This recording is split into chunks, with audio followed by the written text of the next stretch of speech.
ইংরেজি গ্রামারের এই ক্লাসে যারা নতুন এবং পুরনো ছাত্রছাত্রী যারা এসে জয়েন করেছো তাদের প্রত্যেককে প্রথমে বলি যে তোমরা খাতা এবং পেনটাকে অন্তত সঙ্গে রাখো। প্রত্যেক ক্লাসেই আমি বলি। আজকে আমরা শিখব এই ক্লাসে ফিউচার পারফেক্ট টেন্স। এতদিন আমরা এই ক্লাসটাতে ইংরেজি গ্রামারের ক্লাসে কী শিখেছি?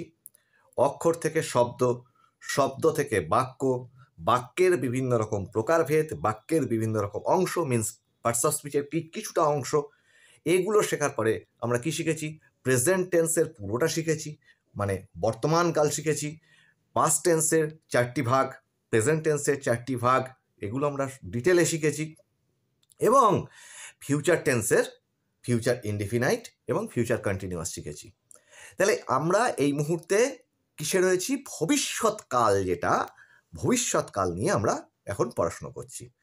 তো এই ক্লাসে আমি চেষ্টা করছি তোমাদেরকে একদম সহজভাবে, গ্রামার বইতে একরকমভাবে তো আছেই, সেটা তো বাড়িতে প্রত্যেকে দেখো, প্র্যাকটিস করো, সব ঠিক আছে। আমি এখানে একেবারে সহজভাবে চেষ্টা করছি কিছু কি বলবো টেকনিকের মাধ্যমে, কিছু আমার নিজস্ব কিছু কৌশলের মাধ্যমে তোমাদেরকে জিনিসটা সহজভাবে বুঝিয়ে দেওয়ার। তো আজকে যারা একটা কথা বলে নিই, যে যারা তোমরা নতুন যারা এই ক্লাসটা দেখছো তারা পিছনের ক্লাসগুলোকে কিন্তু অবশ্যই দেখো, তাহলে তুমি এখনকার ক্লাসটাকে ভালো করে বুঝতে পারবে। হঠাৎ করে একটা ক্লাস দেখলে সেটা অনেক সময় বুঝে ওঠা যায় না। এখন এই ক্লাসে ফিউচার পারফেক্ট টেন্সে আমরা আগে ভেবে নিই যে আমরা কি, মানে জিনিসটা কি ঠিক। ফিউচার পারফেক্ট হচ্ছে, ধরে নাও ভবিষ্যতে দুটো কাজ ঘটেছে, বা ধরো দুটো কাজ ঘটবে, এটা কিন্তু কল্পনা একটা। ফিউচার পারফেক্ট টেন্সের বা ভবিষ্যৎকালে যে কোনো রকম বাক্যই কিন্তু সেটা আদপে একটা কল্পনা, মানে সেটা কিন্তু এখনো হয়নি, সেটা হবে। সেই হবেটাকে চিন্তা করে নিয়ে তার কন্টিনিউয়াস, যেন সেটা চলবে, মানে চলতে থাকবে, তার পারফেক্ট। এই পারফেক্টটা কি? পারফেক্ট হচ্ছে দুটো কাজ। আমরা কি শিখেছিলাম এর আগে? পাস্ট পারফেক্টে কি শিখেছিলাম?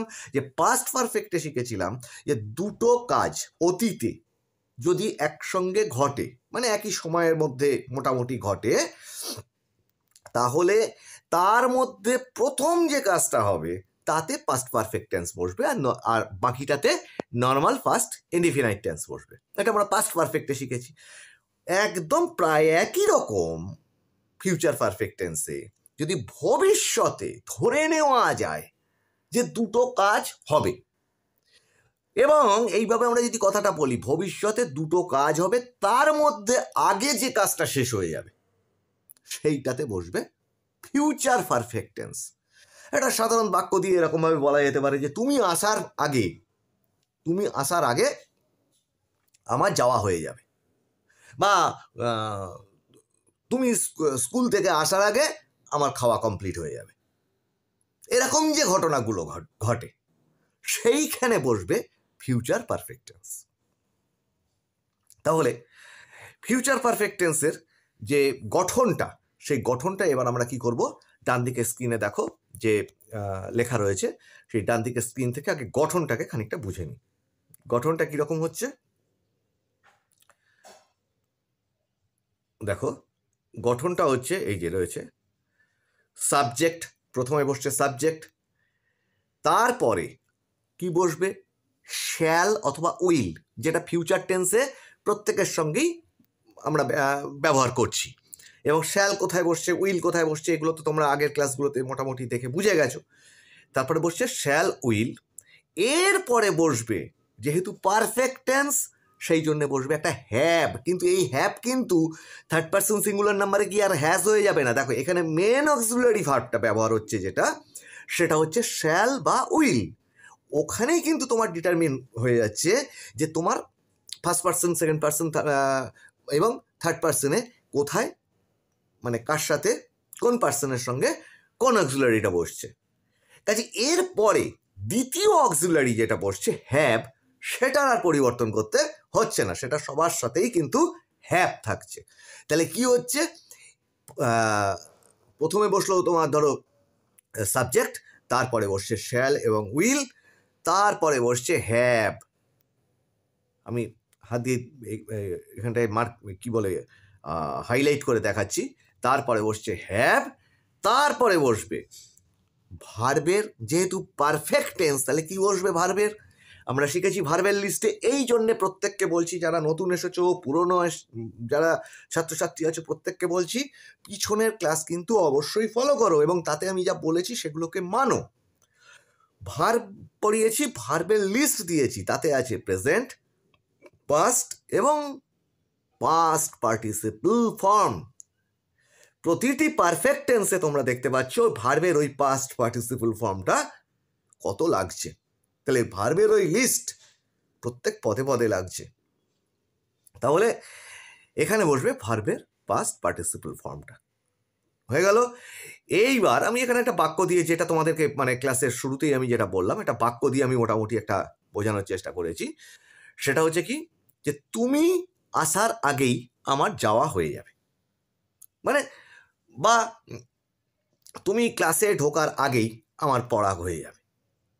এই ধরনের যে কথাগুলো, সেইগুলো হচ্ছে তোমার তার যে প্রথম অংশটা, যেটা প্রথম অংশ কোনটা খেয়াল করো, তুমি আসার আগেই আমার যাওয়া হয়ে যাবে। তাহলে আগে কোন কাজটা হচ্ছে, আগে হচ্ছে আমার যাওয়া হয়ে যাবে, এইটা হচ্ছে আগে হচ্ছে। ঠিক আছে, তাহলে এইখানটাতে বসবে ফিউচার পারফেক্ট টেন্স। ক্লিয়ার হয়ে গেল কনসেপ্টটা মোটামুটি। এইবার আমরা কি করব, যে বাক্যের এখানে আমি পরিষ্কারভাবে তার মানে কোন জায়গাটা বসবে সেটা বলেও দিয়েছি। এবার হচ্ছে বাক্যে তোমরা কিন্তু ভালো করে স্ক্রিনটা খেয়াল করো এবং নোট নাও প্রয়োজনে খাতায়। ঠিক আছে, বাক্যের কোনটা ধরবো, অ্যাসার্টিভের মানে সাধারণ বর্ণনামূলক বাক্যের তার যে অ্যাফার্মেটিভ অংশ মানে হ্যাঁ সূচক অংশ, যেটা সাধারণ অংশ যেটা, ঠিক আছে, এই অংশটাকে আমরা ধরছি। এর যেভাবে প্রত্যেক ক্লাসে করাই সেইভাবে প্রথমে ছকটা করে নাও। এই বাঁদিকে সিঙ্গুলার, ডান দিকে প্লুরাল। তোমরা যারা নতুন এসছো তারা বারবার বলছি পিছনের ক্লাস দেখো, সেখানে আমি নাম্বার করিয়েছি। সিঙ্গুলার প্লুরাল, সিঙ্গুলার মানে এক বচন বা একটি বোঝাবে, প্লুরাল মানে একের অধিক, এইটা বোঝাবে।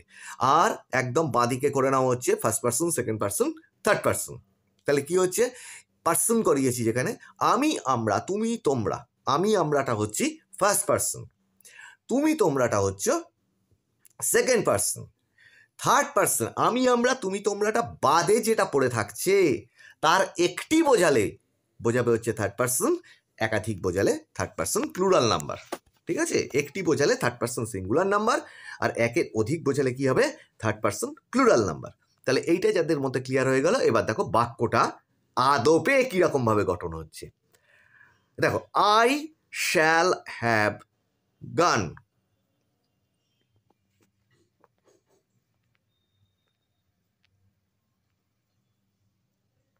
এখানে আমি চশমাটা দিয়ে একটুখানি দেখতে আমার অসুবিধা হচ্ছে, চোখে দেখে নিচ্ছি।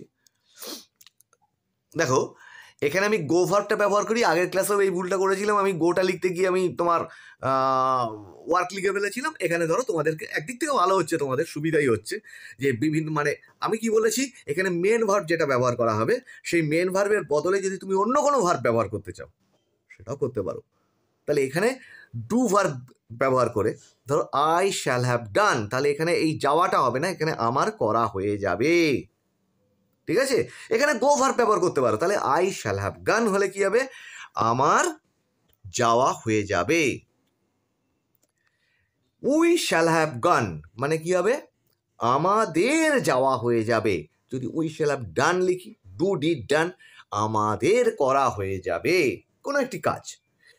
সেকেন্ড পার্সনে কি হচ্ছে, ইউ উইল হ্যাভ ডান, তোমার করা হয়ে যাবে, বা ইউ উইল হ্যাভ গান, তোমাদের এই তোমার যাওয়া হয়ে যাবে। ইউ উইল হ্যাভ প্লেড যদি বলি তাহলে কি হবে, তোমার খেলা হয়ে যাবে। ইউ উইল হ্যাভ ডান, তোমাদের করা হয়ে যাবে। ওখানে গান বসিয়ে দিলে কি হবে, গো এন্ড গান, গানটা বসালে কি হবে, তোমাদের যাওয়া হয়ে যাবে। হি উইল হ্যাভ ডান, তার করা হয়ে যাবে। সেখানে যদি গান বসানো হয় তাহলে কি হবে, তার মানে যাওয়া হয়ে যাবে। দে উইল হ্যাভ ডান, তাদের করা হয়ে যাবে, দে উইল হ্যাভ ডান, গানটাকে যদি ডানটাকে গান করি বা প্লেড করি তাহলে কি হবে, দে উইল হ্যাভ প্লেড, তাদের খেলা হয়ে যাবে বা তাদের যাওয়া হয়ে যাবে। ভার্বটাকে যে কোনো রকমভাবে তুমি চেঞ্জ করে দিতে পারো, ভার্বের পরিবর্তন হয়ে যেতে পারে যে কোনো কাজ করা, আলাদা কাজ করা বোঝালে, এবং সেখানে কিন্তু পিপি ফর্মটা ব্যবহার করে নিতে হবে জাস্ট। ঠিক আছে, এরপরেরটায় চলো। এই অ্যাসার্টিভের যদি আমরা না বলতে চাই, সাধারণ বাক্যে আমরা যদি না বলতে চাই, না আমার যাওয়া হয়ে যাবে না, তুমি আসার আগে আমার যাওয়া হয়ে যাবে না, তুমি খাওয়ার আগে আমার খাওয়া হয়ে যাবে না, এই যদি বলতে চাই তখন সেই তার ফর্মটা কীরকম হবে, সেটা হচ্ছে অ্যাসার্টিভের না সূচক অংশ। দেখো সাবজেক্ট বসছে, তারপরে কি বসছে, শ্যাল এবং উইল বসছে, শ্যাল এবং উইলের পরে বসছে হ্যাভ। ঠিক আছে, এই হ্যাভের পরে বসছে একটি নট, সেটা আমি আলাদা করে একদম মার্ক করে দেখিয়ে দিয়েছি। তারপরে যা আছে তাই ভার্বের পাস্ট পার্টিসিপল ফর্ম, ওটাকে সংক্ষেপে আমি পিপি ফর্ম হিসেবে, পিপি ফর্মও বলা হয়, ভার্বের পাস্ট পার্টিসিপল ফর্ম। এবার দেখো ঠিক এরকম বাঁদিকে সিঙ্গুলার ডান দিকে প্লুরাল লিখে নিই, এই ছকটাকে করে নাও, এই ছকটার সঙ্গে একদম বাঁদিকে লিখে নাও ফার্স্ট পার্সন, সেকেন্ড পার্সন এবং থার্ড পার্সন। তাহলে এবার না বলবো, সাধারণ বাক্যে এবার না বলবো কিভাবে, আই শ্যাল হ্যাভ নট গান, আমার যাওয়া হয়ে যাবে না, উই শ্যাল হ্যাভ নট গান, আমাদের যাওয়া হয়ে যাবে না, ইউ উইল হ্যাভ নট গান, তোমার যাওয়া হয়ে যাবে না, you will have not gone. তোমরা যারা নতুন দেখছো তাদের বলে রাখি, আমাদের বাংলায় যেমন তুমি বলি সিঙ্গুলারে, প্লুরালে বা বহুবচনে বলি হচ্ছে তোমরা, ইংরেজিতে কিন্তু দুটোকেই ইউ হিসেবে বলা হয়, এইটা সবাই মনে রেখো।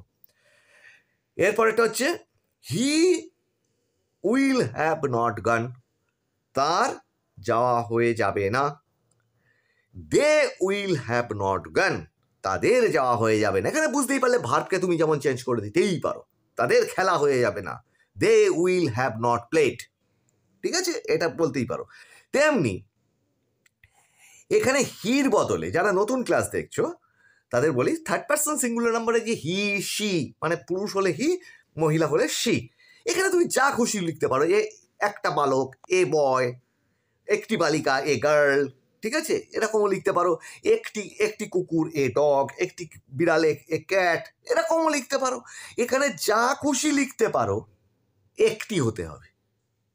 ঠিক আছে, তেমনি একের অধিক যেই হয়ে যাবে সঙ্গে সঙ্গে দে ফর্মে চলে যাবে। কিরকম, টু গার্লস যদি হয় তখন ওই দের ফর্মে চলে যাবে। ঠিক আছে, এখন এই টোটাল জিনিসটার মাধ্যম দিয়ে আমরা কি শিখলাম, যে ফিউচার পারফেক্টের অ্যাসার্টিভ বাক্যের আমরা না কি করে বলছি, না বাক্যটাকে না সূচক করে দিচ্ছি কিভাবে। তাহলে চলো এরপরে দেখি আমরা প্রশ্ন করব কিভাবে।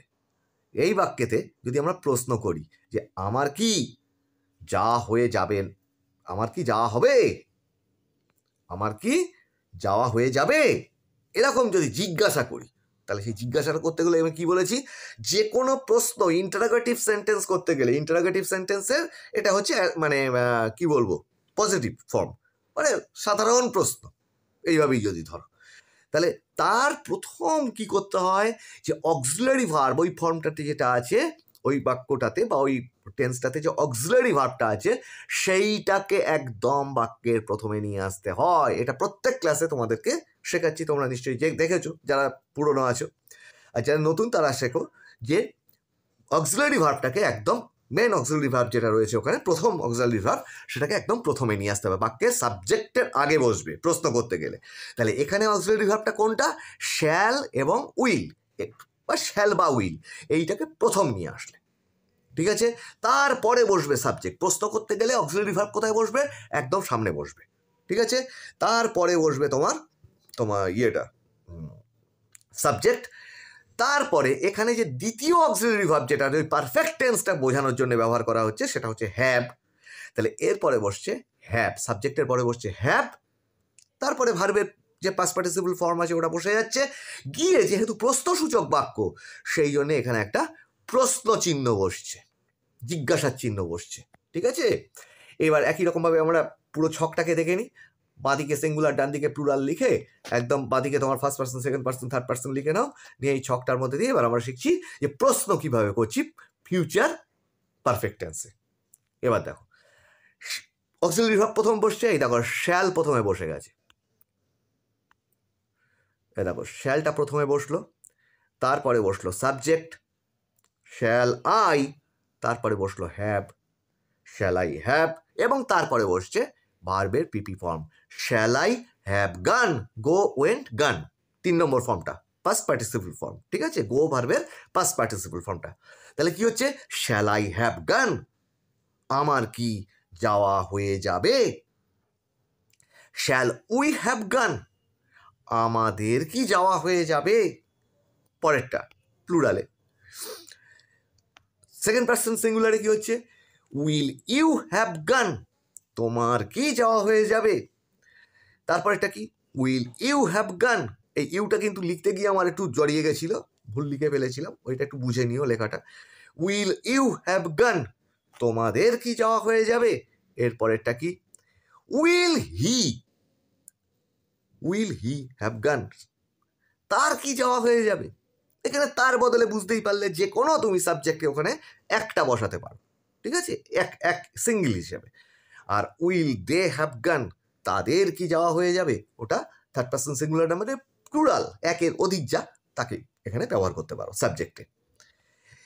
এবার দেখো এইটা তো আমরা প্রশ্ন করতে শিখলাম, এর প্রশ্নটা যদি না হয় আমার কি যাওয়া হয়ে যাবে না, তোমার কি খেলা হয়ে যাবে না, তার কি খাওয়া হয়ে যাবে না, এই যে কথাগুলো আমরা বলি, তাহলে আমরা কি করে এটার মধ্যে একটা না শব্দ থাকে, এবার সেইটা প্রশ্ন করবার ক্ষেত্রে আমরা কিভাবে বলবো, সেইটা এইটা করে নিলে সেটাও ক্লিয়ার হয়ে যাচ্ছে।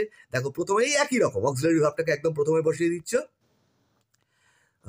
শ্যাল এবং উইল বসে যাচ্ছে, তারপরে সাবজেক্ট বসছে, তারপরে হ্যাভ বসছে, এইবার এই হ্যাভের পরে বসবে একটা নট, যেটা নাটাকে বোঝাবে, ওই যেমন অ্যাসার্টিভের একদম যে নেগেটিভটা যেভাবে বুঝেছিলে এখানেও ঠিক সেরকম নট বসলো, তারপরে ভার্বের যে পাস্ট পার্টিসিপল ফর্মটা আছে সেটা বসে তার পাশে একটা জিজ্ঞাসার চিহ্ন বসিয়ে দিচ্ছ। এবার দেখো কি হচ্ছে, বাঁদিকে সিঙ্গুলার ডান দিকে প্লুরাল করে ছকটা করে নাও, নিয়ে একদম বাঁদিকে পার্সনগুলো লিখে নাও, first person second person third person. ক্লাসটাকে যখন লিখবে একটু থামিয়ে আরেকবার করে লিখে নিও, তাহলে কি হবে তোমাদের নোটটা নিতে সুবিধা হবে, ভালোভাবে বুঝতে পারবে খাতাতে। তো এই ছকটা করে নেওয়ার পরে তোমরা যেটা করবে, এবার প্রশ্নটা দেখাচ্ছি কিভাবে হচ্ছে। দেখো অক্সিলারি বসেছে শ্যাল, তারপরে বসেছে আই শ্যাল আই, হ্যাভ বসলো হ্যাভ, তারপরে বসছে একটা এই দেখো নট, তারপরে বসছে একটা নট বসছে, তারপরে বসছে গান গো এন্ড গান, এটা বসে গেল। তাহলে কি হচ্ছে শ্যাল আই হ্যাভ নট গান, এইভাবে বলতে হবে শ্যাল আই হ্যাভ নট গান, বা এটাকে হি হ্যাভ নটটাকে একটু শিখিয়ে রেখে দিই তোমাদের, সংক্ষেপে কিন্তু হ্যাভন্ট বলা যায়, হ্যাভ দিয়ে একটা অ্যাপোস্ট্রফি দিয়ে তারপরে অ্যান্টি দেওয়া যায়, ঠিক আছে, সেটা আরেকটা ক্লাসে তোমাদেরকে একটা শিখিয়েছিলাম আগে, ডোন্টটাকে ডু নটটাকে কীভাবে ডোন্ট করতে হয়, তো আর একটা ফার্দার ক্লাসে না হয় আরও ভালো করে ওটা শিখিয়ে দেবো। যাই হোক এখানে হ্যাভ নটটাকে এইভাবে হ্যাভ নটই শেখো। এরপরটা দেখো ওটা প্লুরাল হচ্ছে ফার্স্ট পার্সন প্লুরালে উই, আমরা, আমি প্লুরাল হচ্ছে আমরা, তাহলে শ্যাল উই হ্যাভ নট গন, তাহলে আমরা কি শিখেছিলাম, ভবিষ্যৎকালে যে অক্সিলারি আই এর সঙ্গে শ্যাল বসে, উই এর সঙ্গে শ্যাল বসে, বাকিগুলোর সাথে মানে সেকেন্ড পার্সন এবং থার্ড পার্সনের সবার সাথে উইল বসে। এখানেও দেখতে পাচ্ছ যে উই যেই হয়ে গেল শ্যাল উই হ্যাভ নট গন, মানে আমাদের কি যাওয়া হয়ে যাবে না। সেকেন্ড পার্সনে কি হচ্ছে will you have not gone, তোমার কি যাওয়া হয়ে যাবে না, তারপরেরটা হচ্ছে will you have not gone, একই তোমাদের কি যাওয়া হয়ে যাবে না। এরপরে হচ্ছে will he have not gone, আচ্ছা এটাকে যখন আমরা এইভাবে করেছিলাম উইল হি হ্যাভ গন, তার কি যাওয়া হয়ে যাবে, জাস্ট ওইটাকে যখন তুমি চেঞ্জ করে দিচ্ছ একটা নট বসিয়ে দিচ্ছ ওইখানটাতে হ্যাভের পরে আর গানের আগে ভার্বের মেন ভার্বের পাস্ট পার্টিসিপল রূপের আগে, এই মাঝখানটা যেই নট বসিয়ে দিচ্ছিল না হয়ে যাচ্ছে কিরকম উইল হি হ্যাভ গান, তার কি যাওয়া হয়ে যাবে, ওটাকেই যখন না বলতে চাইছি উইল হি হ্যাভ নট গান, তার কি যাওয়া হয়ে যাবে না। দেখো কত সহজে শিখে যাচ্ছ। ওটাকে যখন প্লুরাল করছো উইল দে হ্যাভ নট গান, তাদের কি যাওয়া হয়ে যাবে না? দেখো, না সূচক প্রশ্নটাও আমরা শিখে ফেললাম, শুধু না, এই সঙ্গে আমাদের ফিউচার পারফেক্ট টেন্সটা পুরো কমপ্লিট হয়ে গেল। তাহলে আমরা ফিউচার টেন্সের ফিউচার ইনডিফিনাইট, ফিউচার কন্টিনিউয়াস এবং আজকে ফিউচার পারফেক্টটাও শিখে ফেললাম। এই প্রসঙ্গে বলি, যারা নতুন ক্লাসে এসছো তারা ক্লাসটাকে একটু সাবস্ক্রাইব করো, কারণ আমি এই ক্লাসটা, এই চ্যানেলটা যখন করি, এই উদ্দেশ্য নিয়ে, একটি মূল উদ্দেশ্য নিয়ে করেছি যে বহু ছাত্রছাত্রী আছে যাদের কেউ পড়া দেখিয়ে দেওয়ার নেই। তো এটা তাদের দেখার জন্য, যে যাদের কেউ পড়া দেখিয়ে দেওয়ার নেই তাদের জন্য একটু যদি তোমরা শেয়ার করে দাও, তাহলে হয়তো তাদের একটু কিছু উপকারে লাগতে পারে। তো সেটা তোমাদের কাছে একটা অনুরোধ রাখলাম। আর যারা নতুন আছো, পুরনো আছো, তোমাদের কোনো জায়গায় কোনো বুঝতে অসুবিধা হলে, বা আমার যদি কোনো ভুলও হয়, দেখো, আমি ইংরেজি প্রত্যেকেরই হচ্ছে বিদেশি ভাষা, আমরা যারা বাঙালি, কাজেই বুঝতে অসুবিধা সবার হতে পারে। না পারাটা কোনো লজ্জার কিচ্ছু নয় বলে আমি মনে করি, ঠিক আছে? হীনমন্যতার কোনো জায়গা নেই। আচ্ছা বড় বড় বাঙালি মানুষও ভুল করে থাকেন, কাজেই শিখবো আমরা আমাদের মতো করে, সহজে যতটুকু কাজ চালানোর মতো, অন্তত যাতে ইংরেজিটা প্রত্যেকে শিখতে পারা যায়, সেটাই হচ্ছে আমার মূল উদ্দেশ্য। তো চলো, এরপরে অন্য ক্লাসগুলোতে তো আরও অনেক কিছু শেখাবো। তো আজকের ক্লাসে আমি প্রবীর রায়চৌধুরী তোমাদের সঙ্গে এতক্ষণ ছিলাম ফিউচার পারফেক্ট টেন্সটা শেখার জন্যে। এতক্ষণ সমস্ত ফিউচার পারফেক্ট টেন্সের এই 4টে রূপ আছে, তার সমস্ত রকমের বিন্যাস, তার সমস্ত রকমের ভঙ্গি, সব কিছু আমরা, বা তার যে কি বলবো গঠন আছে, সেগুলো আমরা, কনজুগেশন যেটা, সেগুলো আমরা শিখলাম। তো আজকের ক্লাসে এই পর্যন্ত। তোমাদের কেমন লাগলো ক্লাসটা সেটা জানিও, পারলে লাইক করো, আর ওগুলো তো তোমরা পারো ওই শেয়ার টেয়ারগুলো করতে, ওগুলো একটু করো। আর তোমাদের সঙ্গে আবার দেখা হচ্ছে। সবাই ভালো থেকো, ভালো করে এইগুলোকে প্র্যাকটিস করো। ভার্ব এবং এই টেন্স যা দিচ্ছি, এটা প্রতিদিন প্র্যাকটিস করবে সকালবেলা, বা যখন সুবিধা হবে। কর্মব্যস্ত মানুষ যারা থাকবে তারা যখন সুবিধা হবে, প্রতিদিন ভার্বের লিস্ট এবং এই টেন্স, এই কিন্তু ইংরাজি বাক্য গঠনের হৃৎপিণ্ড, মেরুদণ্ড। এটা মাথায় রাখো, বারবার করে বলছি, এই অনুরোধটুকু রাখো। তো আজকের ক্লাস এই পর্যন্ত, দেখা হচ্ছে তোমাদের সঙ্গে আবার সামনের ক্লাসে।